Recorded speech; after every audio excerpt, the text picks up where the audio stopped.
नमस्कार सगळ्यांना, शुभ सकाळ. सकाळच्या 6:30 वाजले त्या आणि मस्त असा सूर्य उगवून आलेला आहे. इकडं तारांवर पक्ष्यांची शाळा भरली सकाळ सकाळ.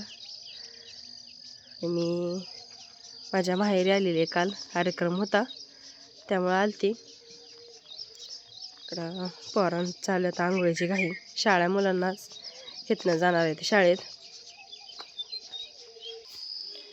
इकडं चालू आहे सकाळ सकाळ आईची स्वयंपाकाची गडबड. नातांसाठी डबा करायला चालू आहे. कशाची भाजी करते ग? शेपाची. बरं,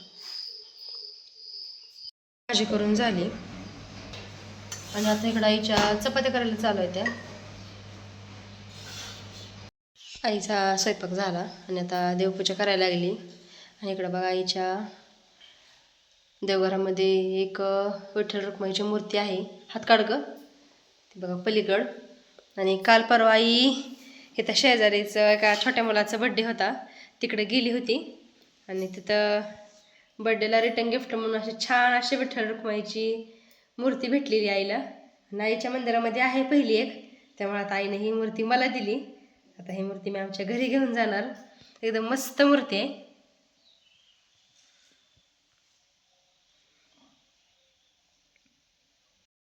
दोन वाजले त्या.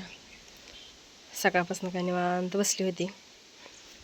काल आली मी माझ्या माहेरी, एक कार्यक्रम होता आणि आज पण कार्यक्रम आहे त्याच्यामुळेच थांबली. आज पण माझ्या मैत्रिणीच्या मुलाचा बारसा आहे त्याच्यासाठी थांबली. आज संध्याकाळी बारशाचा कार्यक्रम आहे आणि आता गावात चालले मी.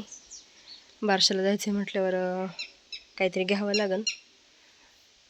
मुलगा आहे, त्या मुलालाच कपडे आणण्यासाठी आता मी गावात चालली. गावात जाऊन मी घरी आली आणि 4 वाजले ते. आता पोर आली शाळेत ना. बालीला काय उतरा येत नाही. बाल्या उतरा येत नाही काय?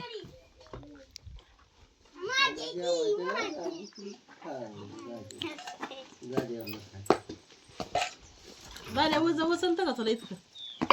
आता कलिंगड कापले आणि मस्त असं लाल निघले कलिंगड.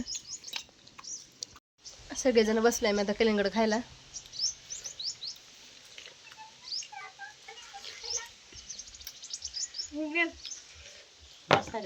The next day. नमस्कार सगळ्यांना, शुभ दुपार.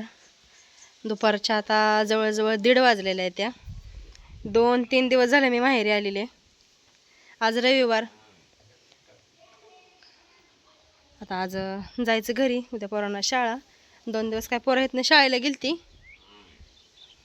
2 दिवस कार्यक्रम होतं, त्या कार्यक्रमांसाठीच मी आली होती. पण कार्यक्रमांचं शूट काय मला घेणं झालं नाही. पोरं गेली आता कटणीला.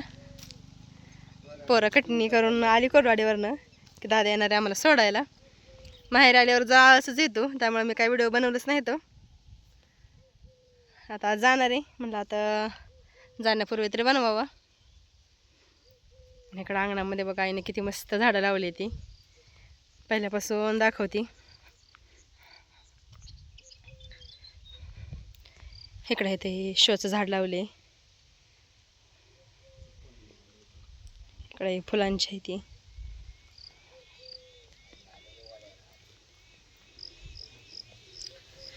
इथं पण हे असं फुलांचं झाड आहे आणि हे पांढरं स्वास्तिकच्या फुलांचं झाड आहे. आमच्या जुन्या घरासमोर ह्याचं भरपूर मोठं झाड आहे, पण आता ते झाड आता नव्या घराच्या मागं गेलं. दाखवते तुम्हाला, ते पण झाड भरपूर मोठं आहे. ही निशिगंधाचं झाड, ह्याच्यानं दिवस मावताना एकदम मस्त वास सुटते. इकडे हे असं फुलाचं भरपूर लावले ती फुलं आता घरासमोर. हे पांढरी शेवंतीचे तर झाड एकदम गच्च भरले ते फुलांनी. हे ते एक आहे, परत इकडे एक आहे, हे पण असं शोच आहे.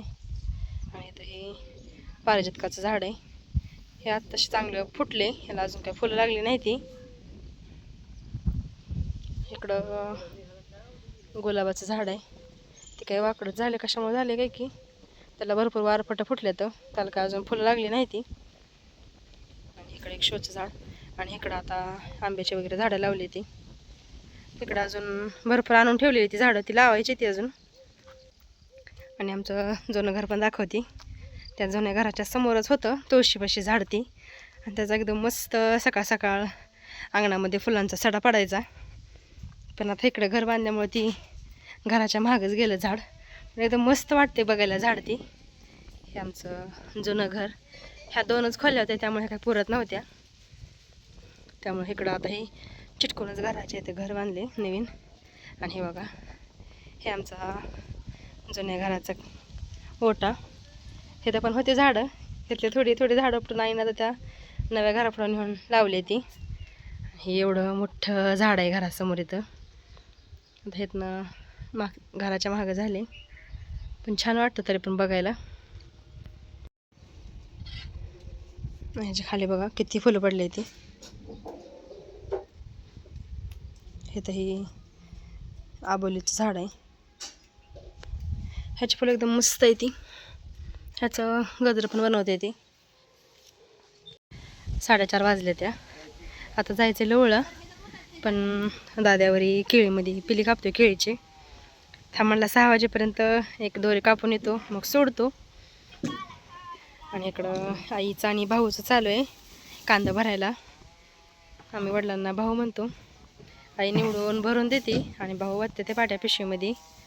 कलवडातनं कांदा बाहेर काढले ते आधी आत शिरून, आणि आता निवडून भरायला चालू आहे. आता हे नेलावलं न्यायचं सकाळी. इथं मोठं मोठं कांदं पाठीमध्ये काढायला चालू आहे. परत बारकी चिंगळी पण वेगळी निवडायची. 5:45 वाजले त्या, आणि आता निघालोय आम्ही.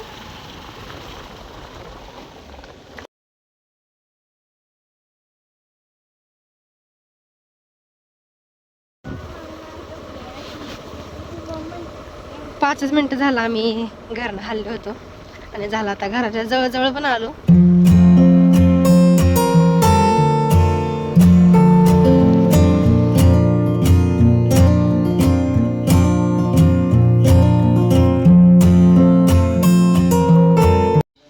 पावणे 7 वाजले ते आता.